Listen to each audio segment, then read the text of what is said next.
Hello, you're very welcome to Season 2, Episode 12 of the League of Ireland podcast here with our partners of Finalwhistle.ie. I'm Ciaran Callan and I'm delighted that you'll be with us here again on this evening's podcast. We've got an action-packed lined up this evening. We've got Sean Comer from Finalwhistle.ie speaking to us about the last week's fixtures and, of course, previewing next week's action. We'll also have an exclusive interview with Mark McCadden as he spoke to us a couple of weeks ago about the book launch in which he did with Brian Gartland, which we spoke to Brian a couple of weeks ago about his new autobiography, One Last Shot. But taking us in to our first discussion part, which is the review of last week's fixtures, it's with Finalwhistle.ie correspondent Sean Comer. I'm delighted to be joined by Sean Comer. Sean, you're very welcome to the programme.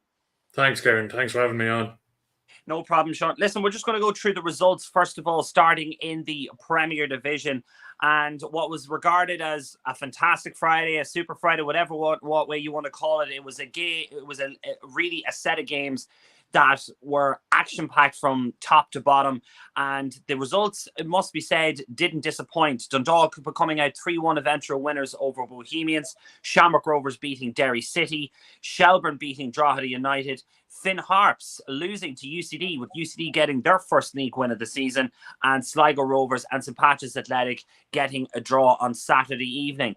Sean, is there any of those games that really stood out to you as, that's one of the big results of the weekend? I think it has to be the top of the table clash between Rovers and Derry. I mean, judging by the highlights I've seen of this game and any of the reports I've read, Rovers put in a real champions performance in the sense that they didn't have the majority of chances, but when it mattered most, they showed up. Obviously got the important goal in the last 15 minutes to win it. And for Derry, it's a bit of a sickener because I think they had a lot of good chances in this game. But Manis, I think, had a very good game in goal for Rovers. He really saved them. I think Lyons is having a good season for Rovers. I know he finished second in Player of the Month voting. And I think there's some talks with him maybe moving abroad soon. I don't know. But nonetheless, a good transfer they got him from, their biggest rivals, which must be extra sweet for them. And I suppose, with that performance, like I said, they weren't dominant, maybe they weren't impressive, but it's a real champion performance in the sense that, they had to withstand a lot of pressure and yet they came out on top. It does show that, like Derry City, they were dominant in possession, they were dominant in terms of chances, but they didn't have that killer instinct.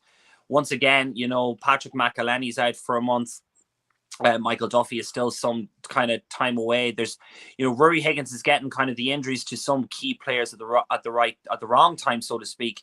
But that could become an important aspect come the second half of the season when he's going to be able to utilize these players when it comes to the real crunch time. Yeah, absolutely. It's a pity that I suppose that they have to get injured at all. And it feels very typical kind of a team that's in their first title race in a few years. Obviously Rovers have been here very recently, champions last 2 years. They know exactly what they're doing. I suppose the news of Stephen Bradley not going to Lincoln is also an added bonus for them. That really, I suppose, improves the mood around the club. And for Derry, I know it's their first kind of real, as a squad with this manager, it's their first time in such a position. So, a lot of behind the scenes stuff they wouldn't be used to in going for a title race. And it's tough going up against a team that's been there and done it all very recently. So, and managing injuries is a key aspect of that. And so with Derry, I don't know, they might not just have the luck. I suppose on the plus side is they looked to be in pole position a few weeks ago and it's already swung back in Rovers' favour. So what's not to say it'll swing back in Derry's favour soon. So, it's far from over. But when you look at Rovers' experience, I suppose, I wouldn't blame anyone for tipping them from here on out. Another big result that kind of stands out was that kind of down at the bottom at the relegation playoff positions, and that UCD got their first win of the season. A fantastic goal against Finn Harps to give them the 1-0 win. They drew 2-2 against Dundalk in the previous week. They got the win over Finn Harps. Those are the kind of games that UCD need to start picking up points against the teams kind of around them if they're going to have any chance of getting off that bottom position. Yeah, and I'd be happy to see Andy Myler do a job with UCD as he's a former Athlone man. But it's really tough, with an inexperienced squad like UCD, a lot of young players, their first season in the Premier. And, they kind of came up in weird circumstances. Waterford obviously sacking Andy Burkham days before that promotion relegation playoff with them, I suppose, kind of handed UCD an unexpected win. I think there's a case to be made that if Waterford didn't do that, then UCD are probably still a first division team, but nonetheless, they're here. And they have started to chip away at some results, which is impressive. Nonetheless, it's going to be really hard because I suppose, like I was saying just a few moments ago, with Rovers being experienced in a title fight, Finn Harps are very experienced in a relegation battle. Ollie Horgan is just the man I think you want there. And like that win at Friday night came at a massive cost with Colin Whelan getting a knee injury. I mean, for a multitude of reasons, that's a terrible piece of news for him. Obviously, he was linked with a move to England in the coming months, or maybe to Shamrock Rovers. I heard mentioned. It's bad news for Jim Crawford and his under-21 side because Colin Whelan's on the scene with them, and even though he doesn't start most of their games, he's a good option off the bench, and he's the focal point of UCD's attack. I know that in that 2-2 draw you mentioned with Dundalk, he had both the goals. Yeah. And, even in a game where he's not scoring, he's going to impact because he's the focus of defenders. I guess someone like Liam Kerrigan's going to have to now step up. He plays with Whelan for the under-21s, and he's another very, very talented player. He was a big part of UCD's promotion push last year. So if UCD manage to put themselves into a fighting chance, given that Whelan is now out for the rest of the season, it's going to be probably impressive from them. They're right up against it, and I don't think anyone would kill them if they do at the end go down, because it looks as if they're going to make a real fight of it. At the moment, it's UCD on 8 points, Finn Harps on 10 points, and then really down there, you also have the two teams, Drogheda United and Shelbourne. Shelbourne getting their win over Drogheda United gave them a 5-point gap. Is there a possibility that you just spoke about there that, Finn Harps have had this experience of getting themselves out of the relegation dogfight, particularly in the second half of the season? Could Drogheda United be dragged into that mire there and could fall into the playoffs positions? I think if you analyse their performances from the last few weeks, then absolutely. Even when they manage to pull out a result, their performances are slightly worrying. I know you can make a case that, even if you don't play well, but you manage to pull out a result, it's a good thing. Well, that kind of luck is only going to last so long. And Drogheda were apparently very poor against Shelbourne Friday night. Shelbourne, I probably don't see getting dragged into it. I think they just have that bit of quality. And I think there's a bit of goodwill around that club at the minute with the Talk of Park news and everything. I think that's kind of like the Bradley news with Shamrock Rovers. That is a good knock-on effect in terms of mood. But with Drogheda, it's, they will pull out a result every now and again, but the performances, like I said, when I read the match reports from Drogheda, or if I look at the highlights, they're very worrying. And, you're not pulling out. I suppose that game against Shelbourne Friday night was a good opportunity for them to at least get a point, maybe grab a win. God help them when they're up against Derry or Rovers. I mean, and they're in the midst of a title fight, and if they're going up against teams who are pushing for Europe, if they're not playing well against teams from the bottom of the league, I don't know how they're going to how they're going to fare against teams near the top. So yeah, I'd be really concerned for Drogheda, especially like you said, given the experience of Ollie Horgan in these type of situations. And finally, just I know we spoke about the Pats and Sligo draw really didn't have that much of an impact, but another team that had a big impactful match was Dundalk on Friday evening. They had a comprehensive win against Bohemians, a 3-1 win. They came back from 1-0 down. They were very, very poor in the first half, came back and put in a very good performance in the second half. And now all of a sudden, they're in third position, a point ahead of St. Patrick's Athletic. But coincidentally, they're playing Derry City. They could close the gap even on second if a good result was to go their way on Friday night. Yeah, obviously it's a sizable gap to make up, but we've mentioned experience in these type of situations before. And this Dundalk, I know it's kind of a previous Dundalk era, but Dundalk have been in these situations really recently. And I don't know if Derry lose that game, maybe a bit of panic sets in, maybe not. Obviously you have to wait and see. I suppose with Dundalk, I think there's a good feel around them at the minute. I suppose O'Donnell coming back as manager lifts the mood, and I think bringing Robbie Benson back to play in midfield was a really good move by him. He seems to have had a great game Friday night. Another Athlone man who I'd like to see do well. I think he set up one of the goals. He scored as well. So yeah, I don't know. Maybe Dundalk could be in with a chance of an outside push. I know for certain, anyways. It looks like they're nailed on for a European spot. Maybe a cup run happens for them, but all in all, I think, it's been pretty good for Dundalk so far. Moving on to the first division, Athlone Town 1, Athlone Town 1, Longford Town 1 in the El Clasico, as it's called. Trinity United 2, Bray Wanderers 2, Waterford 2, Waterford 4, Cove Ramblers 2, and Wexford 0, Galway United 4. The big result coming really has to be the Waterford United there, Waterford FC. I'm all tongues this evening. Waterford FC winning 4-2 over Cove Ramblers. It seems that they're getting that big bounce after the replacement of Ian Morris. I know they haven't got a manager in place as situ, but it looks like as if the caretaker management team are doing just fine at the moment. Yeah, almost unexpectedly with Waterford. I mean, they might be the most chaotic club in the league at times. Like I said, they sacked a manager before a promotion relegation playoff. That obviously didn't turn out. Then when they hired Ian Morris, I thought, oh, that's going to put behind, Ian Morris obviously won the first division with Shells last year and then won it 2 years before that. So I thought that'll put the bad taste out of his mouth fairly quickly. But then he sacked a few weeks ago. So it's impossible to know what's going to happen with Waterford. Now all of a sudden they're kind of getting a sacked manager bounce. I won't even say a new manager bounce because they don't even have one. Mm-hmm. But I don't know. And a lot of that team were with them in the Premier last year, which I suppose helped. They poached Tomisi Sobowale from Athlone in the offseason. He was pretty good with Athlone last year. And he's playing well with Waterford, it seems. I'd really like Phoenix Patterson out wide for them. But even that result against Cove Friday was a bit chaotic because they went down twice in that game to Cove. And Cove have not been, not trying to slate them out, but they haven't been really making noise in the first division this year. They're not like Galway or Cork or even Waterford or Longford. They're probably not going to be pushing for a playoff spot. So to go down twice at home to them was a bit strange for a team pushing for a promotion, but they have a lot of quality in that team, I think. Like I said, Phoenix Patterson is a lot of that, and he got them really back into that game. So, all I'd say is one thing with Watford is, you're probably in for an exciting game whenever you watch them. A team that's quietly doing their business is Longford. They're currently 2 points behind third position, which is where Waterford are. They've been getting big, getting results along the road. They've been, putting it up against the big three, as we've been calling them here on the podcast.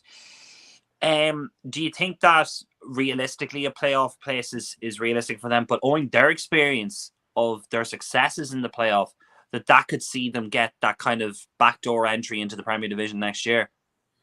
Yeah, definitely. I think they're a cert, to be honest, for a playoff spot. I don't see them, going on a bad run to drop out of it. Again, I don't see them catching up with Galway or Cork. I think it's definitely a title race between those two in the first division. It's shaping up to be a good one at that as well. But Longford, like you said, have that experience. I suppose they probably made the necessary adjustments because they had a terrible season in the Premier last year. So I think they made the necessary adjustments in the offseason, and they've primed themselves really to have a go at going back up. And like you said, they quietly go about their business. They're not going to hammer a lot of teams, but they just constantly seem to get the job done. I mean, they weren't amazing against Athlone Friday night, but at the end of the day, they were more than good enough to get the win, and they'll more than take the win.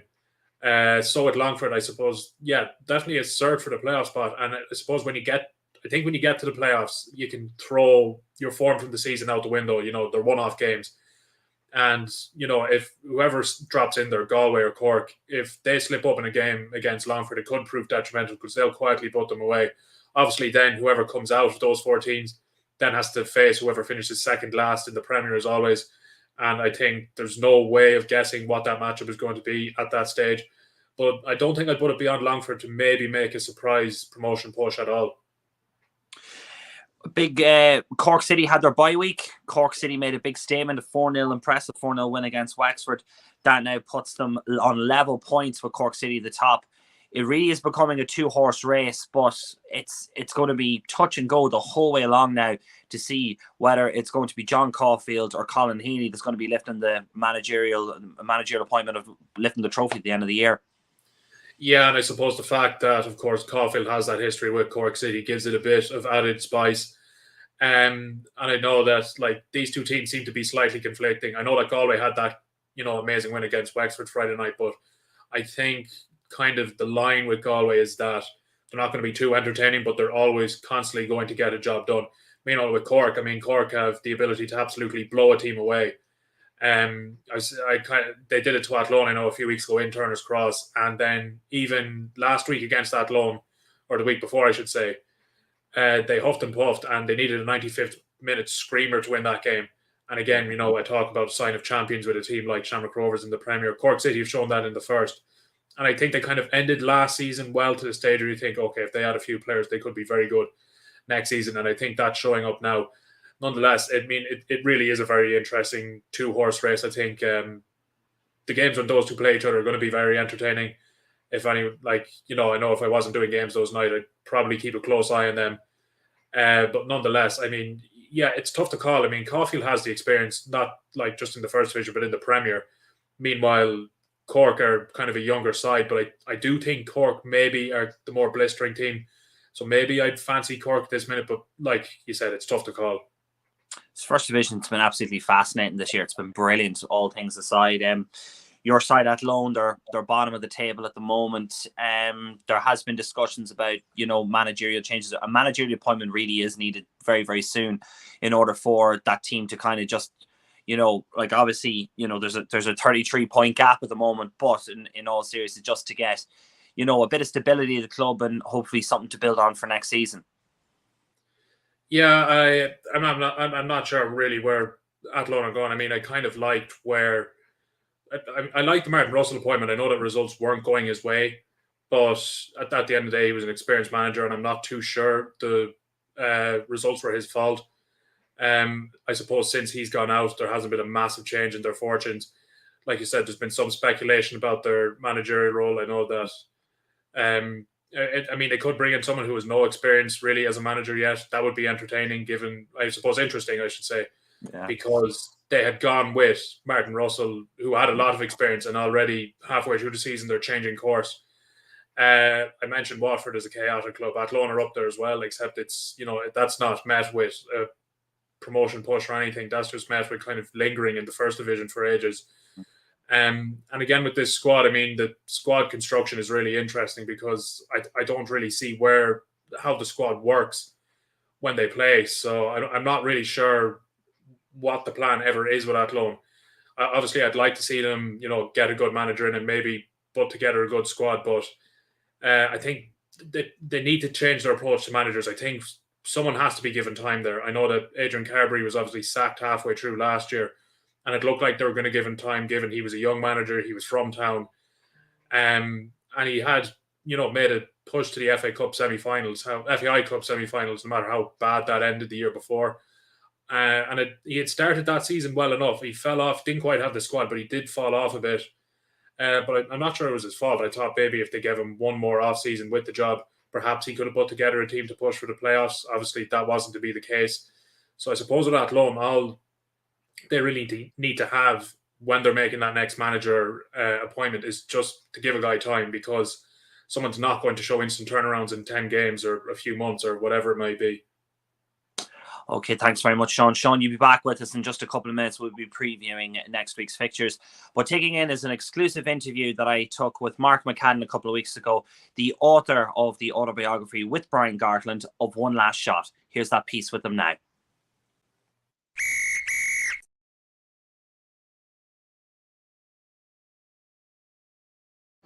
I'm delighted to be joined by journalist and now author Mark McCadden with this first ever book. Mark, thanks for taking the time to speak to me. Now that it's all published, is it a sense of relief or excitement, or what's your general feeling? It's a bit of everything, to be honest with you, because like I said up the stage, this was meant to be out in by Christmas 2020, and between various delays, or for various reasons, there were delays, COVID,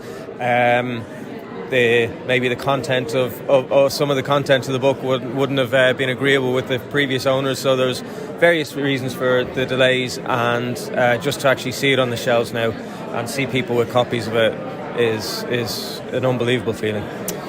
I didn't quite get the link, but who approached who? Was it Hero Books approached you, or was it Brian? Yeah, well, first of all, what happened was Liam obviously says he wanted a book. He thought Brian was the person who could deliver that, and he wouldn't take no for an answer, basically. And then I'd had a discussion with Liam a couple of months previously, so Liam, on the back of that, had then offered me the opportunity to write it. He spoke with Brian. Brian was okay with that. So yeah, that's where that kicked off. So yeah, it was Liam basically getting in touch with me after he'd spoken to Brian. Obviously, you would have known Brian from a bit like myself from speaking to him during the years. With that established relationship, obviously, was already there between the two of you. Was it easier to kind of sit down and put the ideas down on paper? Big time. Yeah, I mean that did help now, but in like the relationship that myself and Brian had prior to sitting down, I mean it's chalk and cheese to what it is now. Like I mean, I've basically, like I said, I probably know him as well now as his mum and his wife, because he's just been so open and so honest, and we there must be dozens of hours now of recordings of interviews where he's basically talked about every aspect of his life and his career. So certainly, maybe having that kind of relationship beforehand, where we would have known each other through work, helped. But I think Brian's the kind of person, he's so open and honest, that he could have sat down with anyone, and that's just the kind of person he is. But when you're writing something like this, it needs an open, like you can't have a closed person at all. And I know even from speaking to Brian previously, he's very frank, he's very open, but it gives a compelling story because of that. Yeah, look, I could think of sports people who it would be a nightmare to try and do an autobiography with them, because you'd be dragging blood from a stone. So no, this has been an absolute dream. An absolute dream for me. It's been he's been the easiest kind of, even before the book, like he was the easiest person to interview, as I'm sure you know, because he is so open, he is so frank and so honest. So it just, yeah, look, it was an incredibly straightforward process, and like Brian said, the hardest part was leaving stuff out, because there was so much there. Without giving too much away in relation to the book, was there anything in the book and during the conversations that you had with Brian that surprised you, either people or characters or even players? I suppose there's those the relationship with Stephen Kenny, and it kind of went sour at one point. He talks about it in detail in the book after the Zenit game, and this is sort of a process that Brian then has to go through in his own head, and this lasts a number of months, where he feels he's been wronged, or that Stephen has kind of put him to one side, but Brian basically mentally has to kind of I suppose work things out himself and get himself back to the kind of form that he'd shown beforehand, and yeah, just I suppose just the detail he goes into regarding that situation after the Zenit game, it was quite surprising, and then some of the things you learn about the latter years of the Peak Six regime were kind of jaw-dropping as well. Just in relation from your own perspective, he would have relived it from a player's perspective, but from a journalist's perspective, is there any game that kind of stands out that you go, God, I remember from that vantage point or that angle, and it might give you kind of a whole kind of different perspective on things? I just think the 2016 group stage campaign as a whole, particularly, like I was lucky enough to travel to the 3 away games and to cover the home games as well.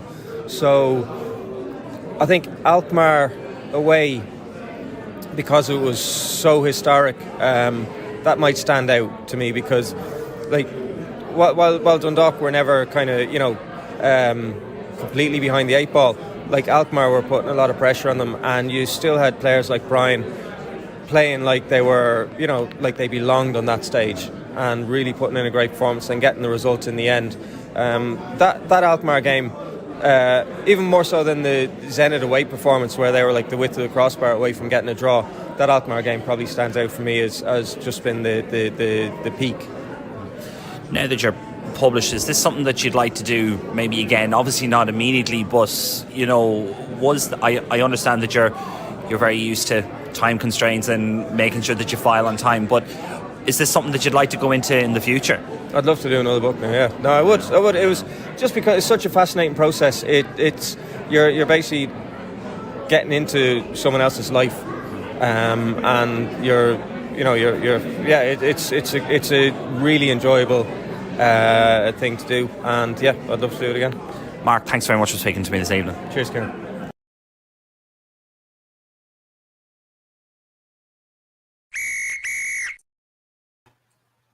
And that was Mark McCadden, who spoke to me a couple of weeks ago at the book launch of One Last Shot, the autobiography with Brian Gartland.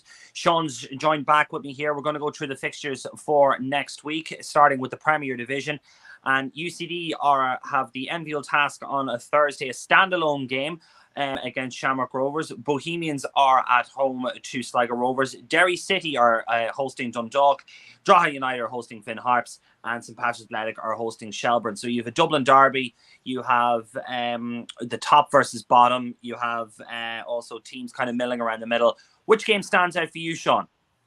I think maybe Derry City versus Dundalk. I know we mentioned in the last segment about Dundalk maybe putting together some kind of outside title push. I think if it is to happen, they probably need a result away to Derry. Obviously going to be very tough, but I suppose what would concern me for Derry is the fact that they've become, I think in the last 3 games or such, they've become a bit more stagnant in front of goals. They, of course, struggled to get one against Rovers last week. I know against Pats and Bulls beforehand, they weren't slotting them away with ease as they'd done in previous weeks. And I think a team like Dundalk may very well punish that. I suppose that's probably the standout game. Another one I suppose to look to is, again, 2 teams we talked about potentially competing against each other in the last segment would be Drogheda and Finn Harps. Again, if Drogheda are going to get dragged into a relegation fight, that might, come about with a bad result against Finn Harps. So that'll obviously be very interesting to watch out for as well. Tim Clancy is going to take on a Shelbourne side, Damien Duff in the Damien Duff Shelbourne side in the Dublin derby. At present, when you look at the table, Shells are currently in 7th, St Patrick's Athletic are in 4th.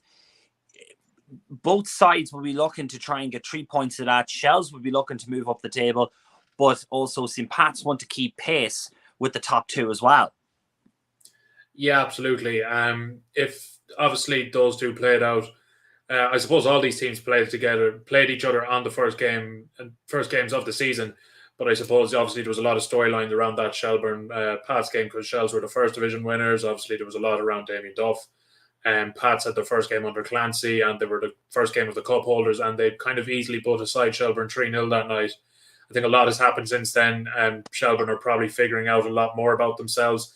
I think Pats look like a pretty solid team, kind of similar to last season in the sense that they look like they're putting together a European push, look like a good team overall. Maybe a cup run happens again.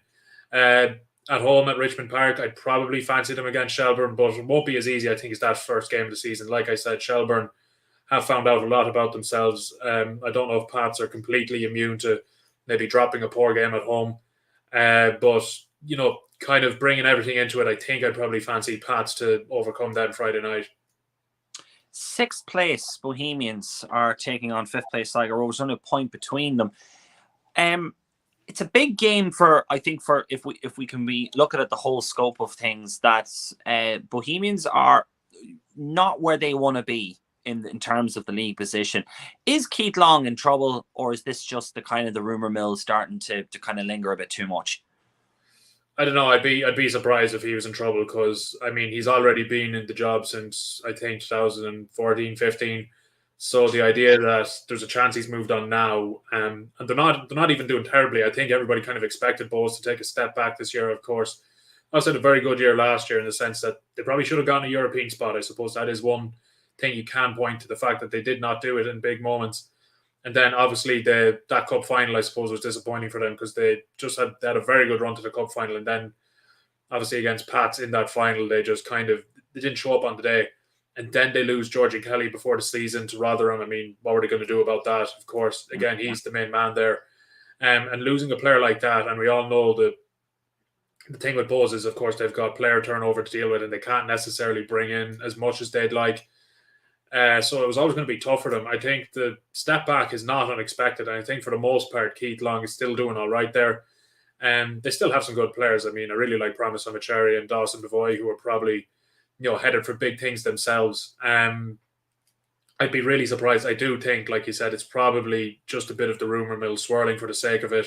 Then again, you never know in the League of Ireland, but I'd be sad to see Keith Long, I suppose, go there because I think he's doing a good job. Very much revered around the League of Ireland. In terms of the first division, Cork City take on Wexford. They're back in action this week. Treaty United are taking on Cove Ramblers. Then we've got Galway United versus Athlone Town and Longford Town versus Waterford. Is there any of those games that, like Cork City will be expected to win against Wexford, do you think? But the big game that really is Longford Town and Waterford, a team that's been very, very quiet in terms of how they've been getting along with things, taking on a team that's resurgent in Waterford. Yeah, I was going to say Longford Town versus Waterford in games to look out for. I do think Cork are probably expected to win Friday night, as they should be. I would say the same for Galway at home to Athlone Town. I think anything but a home. I think both of those teams are at home, so anything but a home win there would be a surprise. Longford versus Waterford, not sure what way it's going to go. Longford, as we said before, quietly go about their business. There's every chance they just get the job done. There's every chance Waterford throw out another crazy performance like they did Friday night. So I think you have two conflicting styles. I think Longford-Waterford is a bit of a kind of a weird rivalry in the sense that they're nowhere near each other, but for years it was always those two in the first divisions, and it harkens back to that cup final in 2003, I think. So those teams have a bit of history. So it could tend to throw out a good game. So yeah, for a number of reasons, I think that's probably the spotlight first division game of the week. Just looking at the other fixtures there, you've got Galway versus Athlone. I know that Galway are bottom of the side, but you've seen that, you said it yourself, that Cork had to kind of grind out a result against them. It took them nearly to the very last second. Could it be a case that Galway or Athlone, give the league a bit of a shock and get a result against Galway? I mean, obviously, I would be surprised to see it, but I suppose if there's anything to make you believe that maybe it could happen, in Lizzie Woolen earlier this year, Galway didn't exactly look brilliant. They only bet Athlone 2-1 and maybe could have conceded an equaliser in injury time. They kind of got away with it a bit. Probably deserved a win, but luck was kind of on their side near the end of that game. Again, I'm not sure Athlone had actually done enough to get a result. It would have been, against the run of play, but nonetheless, Galway weren't all too convincing. It's not that far of a journey for Athlone. It's only less than an hour, so, it's not as if they're taking a long trip and that's going to really work against them. And like you said, Athlone did push Cork a few weeks ago, so there is those factors to come into it. But if we're going to go off logic, I mean, it's probably not going to be a shock. I mean, if Galway play like they did against Wexford Friday night, they're probably, they're going to cruise to another result here. But I suppose they need that consistency, not just in results, but in terms of performances. And I mean, to even be pushed a bit at home by a winless Athlone Town team Friday night, I think would probably damage their confidence a bit, even if they eked out a win. So, I mean, there are some reasons to believe that Athlone can push them, but I mean, to get a result would be like a complete surprise. Athlone and Cove and Treaty rather is an interesting concept, because Treaty are currently sitting in 5th position while Cove may be in 8th. They're a team that are kind of, sometimes people are saying that they're, like, from the reports that we've been getting, is that the position doesn't exactly reflect some of their performances. Do you think that there could be a case, because it's kind of like that, Southeast Derby, Southwest Derby, that there could be a situation in which Cove could pull off a shock and maybe start to spring up that table and be a springboard? Yeah, maybe, and I'm not sure Treaty are the most reliable of teams in the first division. It's probably why they're 5th, because they have talent. They can, beat most teams in the division on their day, but then at the same time, they're liable to throw out results. And like you said, in a derby, it's not a massive journey for either side. Cove may be a bit hard done by their league position, in the sense that they're not probably as bad as it looks. Of course, the old saying at the end of the day, the league table doesn't lie, and if they do finish there at the end of the season, then that's fair enough. But that doesn't mean that they're, should be completely dismissed. So I suppose an upset here, it's not like Galway Athlone in the sense that it would be a massive shock. It definitely can happen. But if it was to happen, I suppose Treaty would be really disappointed in themselves. Just to look at the tables, as things stand, Cork City are currently on 35 points, joined by Galway United. Then you have Waterford on 26, Longford on 24, and then Treaty United on 17. And followed that is by Wexford on 15 points, Bray Wanderers on 13, Cove Ramblers on 8, and Athlone on 2 points, as you said. Does it look like it's going to be, do you think there's going to be much change before the end of the season, or do you think that that's kind of where things are going to stand in the league? I think the fact that we're near the midway stage has given, a strong enough indication that this is probably going to be the way it looks. Come the end of the season, I think that Galway and Cork are likely to go right down to the wire. Like I said, Longford and Waterford, and of course, whoever misses out on the title are probably nailed to those promotion spots. I suppose Treaty and Wexford are putting together an interesting enough battle for that last promotion spot. And then from there on out, I can't see Cove making much of a push for that. Athlone, I think, are probably going to stay rooted to the bottom of that table. So I'd say it's going to look a lot like that come the rest of the season. But all in all, it's a very fascinating first division. In terms of the Premier Division, you've got Shamrock Rovers on 36 points, Derry City on 32, then Dundalk on 25, St. Patrick's Athletic on 24, Sligo Rovers on 20, Bohemians on 19, Shells on 18 points, Drogheda United on 13, and Finn Harps on 10, and UCD currently on 8th position. It's going to be a battle for Europe. Obviously, the front two have just kind of pushed that way a little bit, but it looks like the battle for those European spots is where the most interesting aspect's going to be this season. Yeah, it's definitely a bit crowded around there. Dundalk, I suppose, are the kind of form team at the minute, especially if they get a result against Derry. I think everyone's going to say that that's a team destined for Europe. Pats and Sligo Rovers are able to put together, some solid performances, some solid results on their day. I suppose Pats, of course, finished around that spot last season, so you'd fancy them to do it again. And from there on out, I suppose maybe the winner of Sligo and Bowls this week might give big indication as to who's going to fight for that last one as well. From there on out, I'd probably see a team like Shells, probably not getting exactly dragged into a relegation battle, while probably, Europe's, I think, is definitely an outside shout at this stage, but no real problem with that. I mean, it was their first year back in the Premier. I think they'd have taken that situation. And then the bottom three, UCD do show an ability, like we said earlier, to maybe grind out a result, but with Colin wheeling out, I mean, that's just going to be really tough from now on. And then I suppose it probably, like Finn Harps and Drogheda, I think, could make a real fight of it for avoiding that 9th spot, of course, whoever goes into that playoff. Right, John, I'm going to pin your tail to it now. Premier Division winners. I'm going to go Rovers just because they're the easy option because they're one of the last 2 years and they have the lead at the minute. Derry have to turn it around. So, yeah, obviously, I suppose as an outside supporter looking in at the Premier, I would like a bit of variation. Would like to see Derry City do it because I haven't done it for a few years. I like to see a bit of competition, but I'm just gonna say Rovers for like I said, because they're the easy option, and maybe this is just a building block for Derry, and next season they then perhaps go and win that Premier. First Division winners. I'm gonna say Cork. I just feel like they're I think on their best day, they're probably better than Galway, and I think they might be a bit more consistent than them. Just kind of a hunch. I think like Cork are a team who have the ability to put a game away in the first half. I don't know if Galway quite have that killer instinct. Of course, they're a very good side as well. And like I said, they have the experienced manager in John Caulfield, but I'm going to say Cork. FAI Cup winners.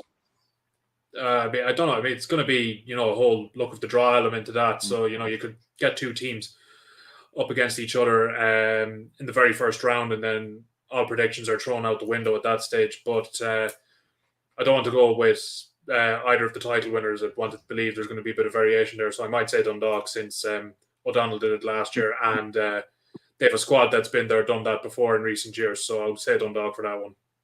That's all right. That'll suit me down to the ground, Sean.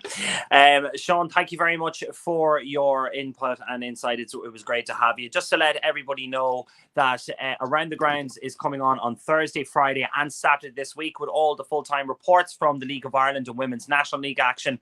And before that, at 9 p.m. tonight, we have the Women's National League show, where Sligo Rovers' Gemma McGuinness and Shelbourne defender Jess Garrigan are amongst the guests with Breffney. So listen, thank you very much for tuning in this evening. We hope that you have enjoyed it.